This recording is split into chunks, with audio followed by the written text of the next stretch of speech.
No, we have flowers in our exhibition, and I thought that it would be nice that the spatial experience is complete. So it's not only visual, it's intellectual, but also with the sense. So you try to take care of all the senses.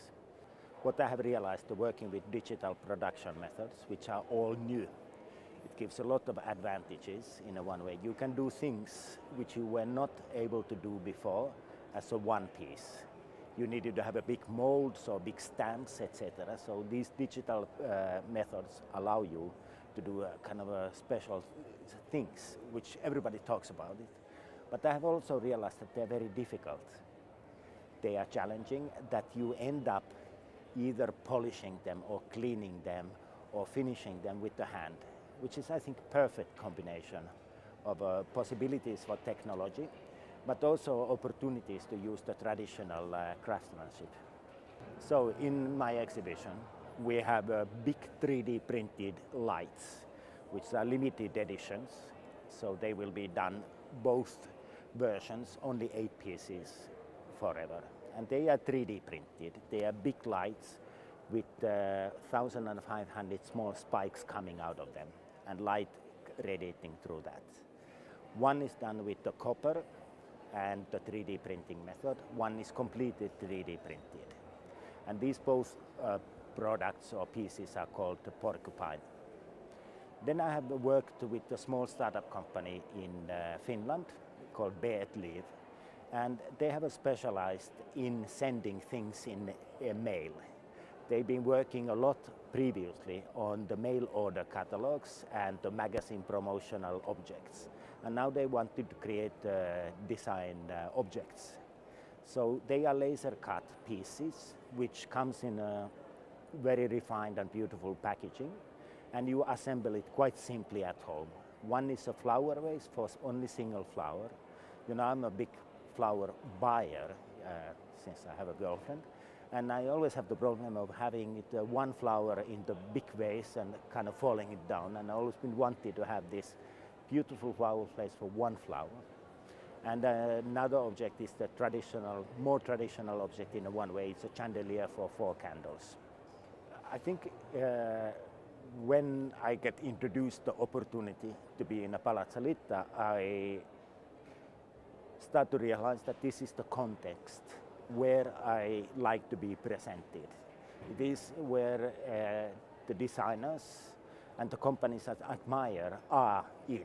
So I get to be in the group of betters, you know. It's gonna look good, you know, along these masters which I have around. Then also as a Damn magazine, I think it kind of represents for me the view on the design and the culture which I share. You know, I probably don't share all the opinions about the things and stuff like that with the people, but we are in the discussion in the same level. So that's why I thought that this is the right place me to be during the Salone del Mobile.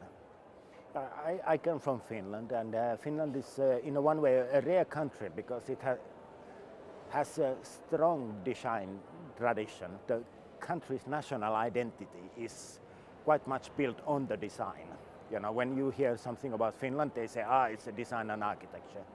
Probably it is self-promotion, but it's the fact. So to come from the Finland, you have a label of in you as coming from the design-intensive country, which in one way helps me, you know, from the outside. So this is in one way the perception. But if you think about myself inside being a Finn and doing the design, I think I still read the same magazines, look at the same movies, I listen to the same music as you from, I don't know, Belgium or the Lisbon. So in one way we are very international. But the particular thing is that I come from the end of the world. It is the last country, you know, beyond the next thing is the Arctic Sea, and there's nothing. So my perception of my position is always from the edge. I never perceived myself as to be in the center of anything. And I think this might be, you know, from my thinking of the design, you are a little bit reflecting that and thinking that you are a little bit different from the others. And this is probably something in the design. And You mentioned sailing, and probably when you think about Finland, you think about nature and things like that. And what I think about that is that I'm not inspired by nature or sailing, I don't get this vision. But it is that when you are in the nature or you are sailing, you are dealing with very little amount of resources and materials. And what you have has to last long, and what you have to do a lot. So there is this idea of minimal resources and a maximal impact.